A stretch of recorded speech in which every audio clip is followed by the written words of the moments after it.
is this so embarrassing? Okay. Hi, I'm Beth, and I love books, and I'm here to talk to you about the 18 books I read in August. Okay, so I don't have a physical copy of the first book I read in August. That was Something Wilder by Christina, which I think just came out. I was just kind of looking for something light to read to start the month. And luckily, I have a Kindle.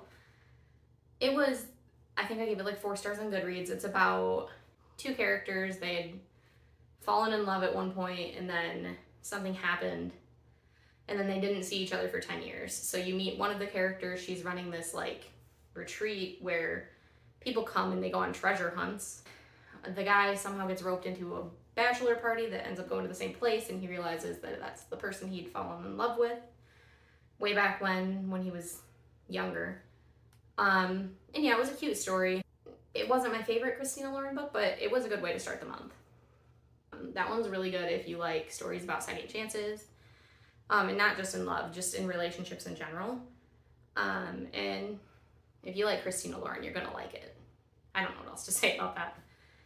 The second book I read, I think I was just bored and I needed a Gillian Flynn fix, so I read The Grownup, which is just a novella. This one, I keep little notes in the front of my book to remember what I liked about them and what I didn't like about them. This one, it features a woman who has spent her whole life conning people basically to pay the bills from the time she was a child, and when she grows up, she is working in a happy endings place, and she ends up moving to the front where they do fake like tarot card readings, and she gets into something that makes her have to go investigate a haunted house.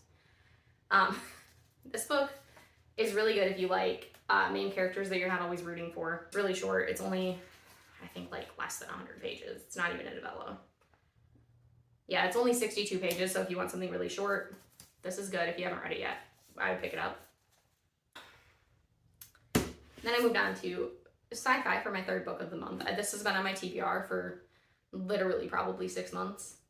I picked it up after, probably actually longer than that, because I read The Martian, which was so far one of my favorite books of the year, and I read that in January. It was the first book I read this year. And I wanted to read more Weir because I loved how that book was written. So I picked up Artemis. This book is about Jazz. She lives on the moon, which has been settled and is kind of like a tourist spot. It's a city kind of fueled by the tourism industry, which was an interesting premise. And she ends up getting into this crazy underground crime scene that she needs to do something insane to pay off a debt. This book I gave 3 stars just because I didn't love Jazz. She wasn't as fun to read as like the characters in The Martian. I do always appreciate Weir is so committed to making sure that the societies and the things he comes up with would actually like legitimately work, which I think is so cool. And I highlighted one part, so just to get a sense of his writing style. Next, I had to get a new gizmo. I couldn't use it on my own. That would leave a digital trail of all the illegal shit I was about to do. I could just see Rudy reviewing my gizmo's logs and building up a case. No thanks. Life's a pain in the ass when you have a cop constantly on your ass. I needed a false identity. Luckily for me, it's easy to set up a false identity here, mainly because no one cares who you are. Things here are set up to prevent identity theft, not aliases. If you tried to steal a real person's identity, you'd fail miserably. As soon as your victim found out, they'd report it and Rudy would use your gizmo to track you. Where would you run? Outside? Hope you can hold your breath. So I feel he's just a really fast-paced writer. It's a really fun read. It just wasn't anything like super special to me. I didn't love the themes. I thought it'd go a lot more into like a critique of capitalism or a critique of tourism. And it didn't really go there. It was a really cool crime story. It wasn't my favorite. After that, I wanted another short read, so I read, for the first time actually, Animal Farm by George Orwell. This is one of those classics that I don't think I would have appreciated in high school or college. I think you really have to live some life, and then you'll probably like Animal Farm a lot more. This is about a farm that is being like run by like a tyrant farmer, and the animals all band together and they take over the farm. But as things go on and the pig's in charge, they kind of run the farm a different way that turns much into the same way. So what I highlighted to read here was their most faithful disciples were two cart horses, Boxer and Clover. These two had great difficulty in thinking anything out for themselves, but having once accepted the pigs as their teacher, they absorbed everything that they were told and passed it on to other animals by simple arguments. They were unfailing in their attendance at the secret meetings in the barn, and they led the singings of Beasts of England, with which the meetings always ended.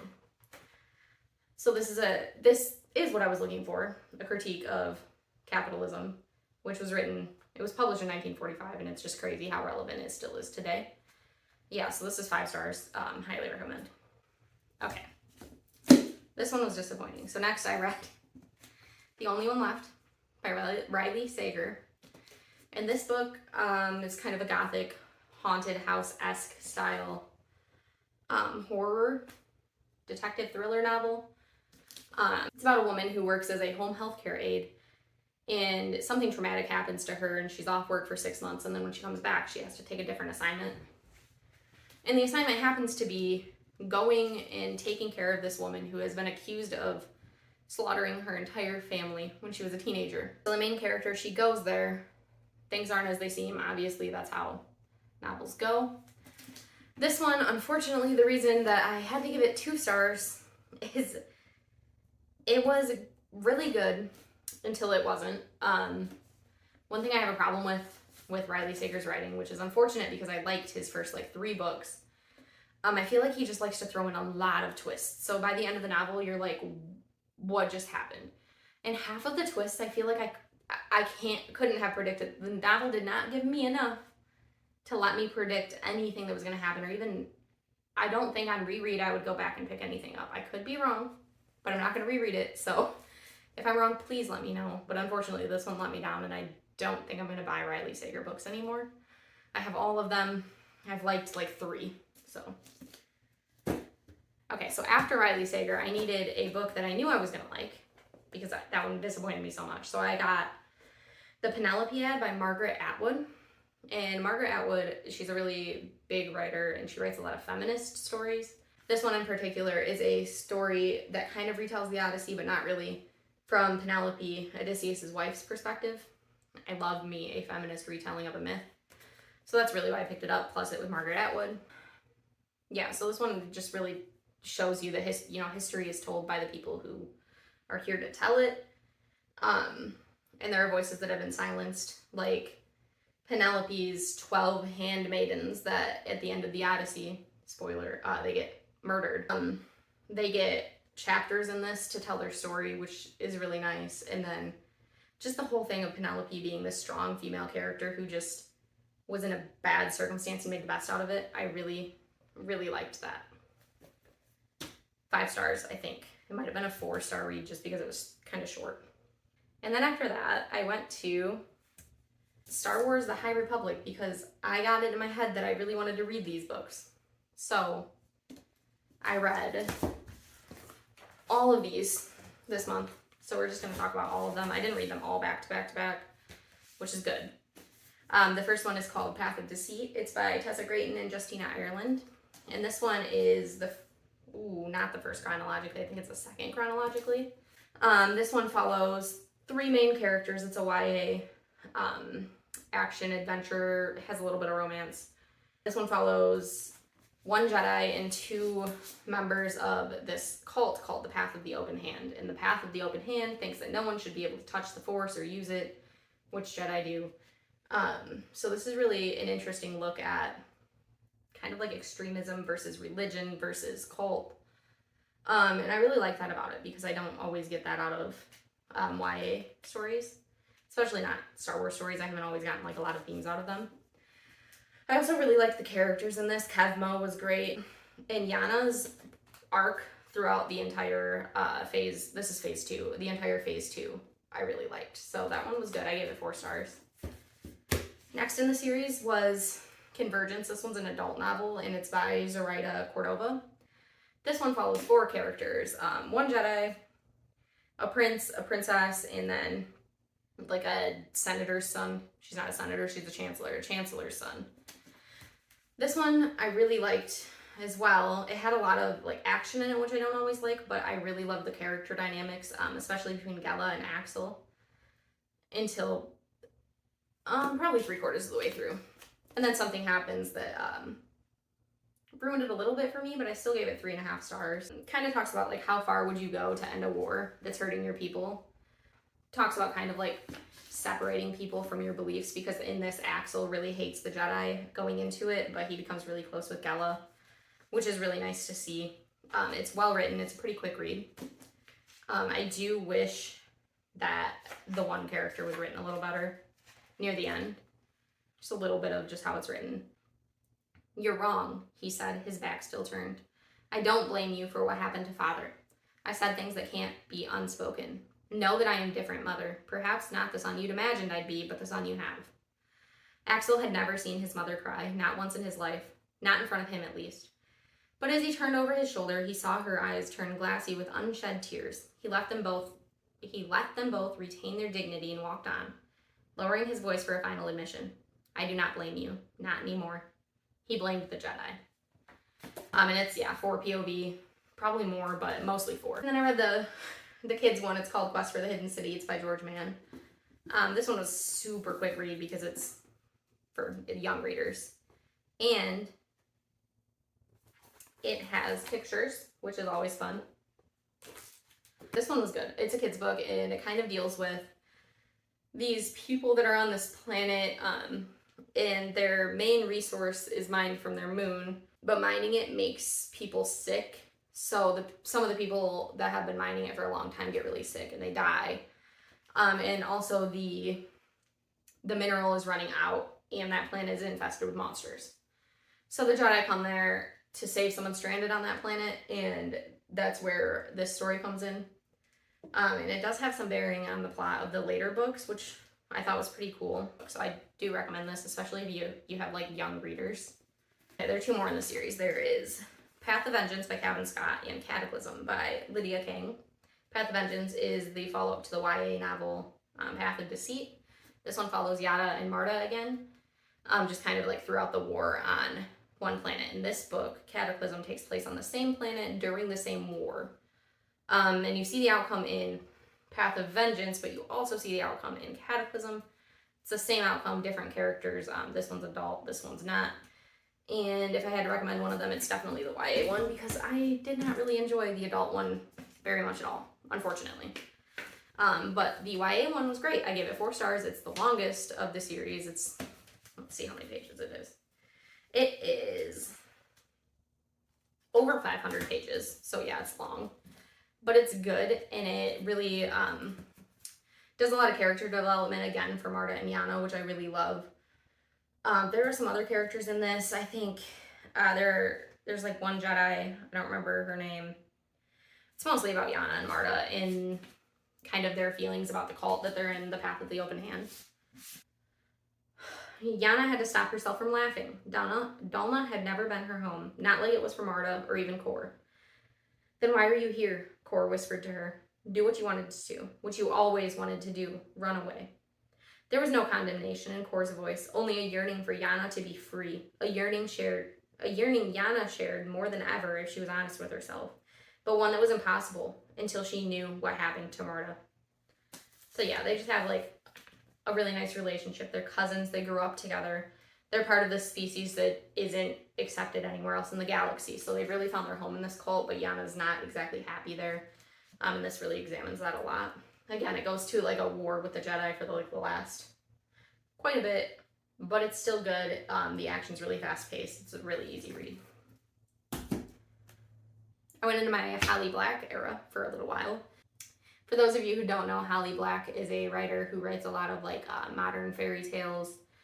She has like invented a whole world of like with the realms of the Fae and stuff, and it's really incredible. You might know her from writing the Spiderwick Chronicles if you read those when you were a kid. But I read first Tithe. So it's about a teenager who lives with her mom, and her mom's in a band, who's always on tour. But something happens and they end up having to go back to her grandmother's house where she was raised for a lot of her childhood. And there she has a couple Fae friends who she used to see a lot, but she thinks she can't see them anymore because she's an adult. But one night on the way home, she finds a Fae prince lying there half dead, and she saves his life. So fate kind of decides that she's still part of that world. And this one's good. The love interest is insane, and I love him. Kay is a pretty cool character. Unfortunately, it's not my favorite Holly Black book. I think I gave it like a high 3 stars, but it was still really good. It's a very fast read. If you like an urban fantasy, dark romance, this is probably something that you like. So I would recommend this. And I already picked up the next one, Valiant, so I'll probably read that next month. Now, this one was like the GOAT of the month. It was my favorite. This is The Coldest Girl in Coldtown by Holly Black.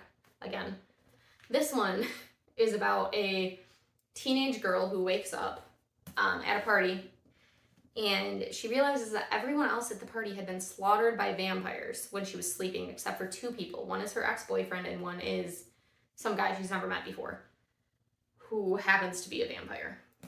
In this society, vampirism was like a disease, and it spread, and so they have these cold towns, which are like quarantine zones for vampires, and if you get bitten or if you get infected, you have to go there. And you have to stay there. You're not allowed out ever, unless you have like a token to get out. But anyway, the main character, Tana, she saves her ex-boyfriend and the vampire from the party. And she's taking them to the cold town. But on her way out of the party, she gets like scraped by a vampire and she thinks she might be infected. And she has some trauma from her past, and she doesn't want to risk her little sister's life by going home if she is infected. So she's also going to go to the cold town, but luckily if you turn in the vampire to cold town, you get a token and you can get out if you're not infected. So her plan is to go there, hopefully not be infected, and then be able to leave. It doesn't all work out for her. This book was incredible. I love Holly Black's writing. It's so fast-paced. It's so good. It also, sometimes it gets really deep. What did I do here? She felt strange as she pulled back onto the highway, her hands unsteady on the wheel. Somehow knowing that the scab was bluish convinced her that she could feel the swelling of the skin of her thigh around the wound, that she could feel the cold in her icy sludge moving through her veins. It was kind of a relief to know that the inevitable had come, though. She didn't have to be afraid anymore. What was happening inside her didn't care whether she was scared. So this is really a book that really focuses on mortality and what that means, and kind of it almost examines if vampires were alive. I know she said she might be doing a sequel to this eventually. I really hope she does, because the ending wasn't satisfying enough for me. I need more Coldtown. Okay, so next I read Shiver, and this is a thriller about a group of friends who, well, they used to be friends. They're all professional snowboarders, and then something tragic happens, and it leads to them all not talking for 10 years. After 10 years is up, they all get invitations to meet back at the lodge where they had originally first met. And as the front says, it started as a reunion and ended with murder. I loved the main character in this, Mila. She was incredible.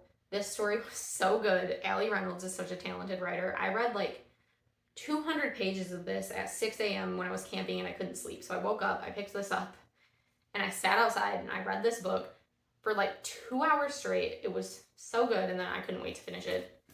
Let me read a little bit. Maybe I should be grateful they care, but I'm not. I'm mad. I can't stand this idea that just because I'm female, I'm some pathetic weakling that has to be protected. I'm as strong now as I was then. More arm strength these days, though, rather than leg strength. And if someone tried to attack me, I would put up a damn fight. I open my mouth to say this. Then I see the tension in Curtis's jaw, Brent's too. And these two don't scare easily. I think of those dark and deserted corridors. Better to be safe and all that. How about you both come with me? So yeah, this one was so good. I loved the environment. You give me a thriller that's set in the middle of nowhere in the snow, and I'm here for it. I did buy her next book called Swell, so hopefully I'll be reading that soon. Next, I read this, The Blind Identity by Allie Carter. Big fan. I loved this book. It was so good, you guys. It was Gallagher Girls, if you read that. It's her YA series about teenage spy girls, and that series is so good. It starts with I tell you I love you, but then I have to kill you. This one was like that, but grown up, and I am here for it. I'm obsessed with it. I need more Allie Carter adult romances.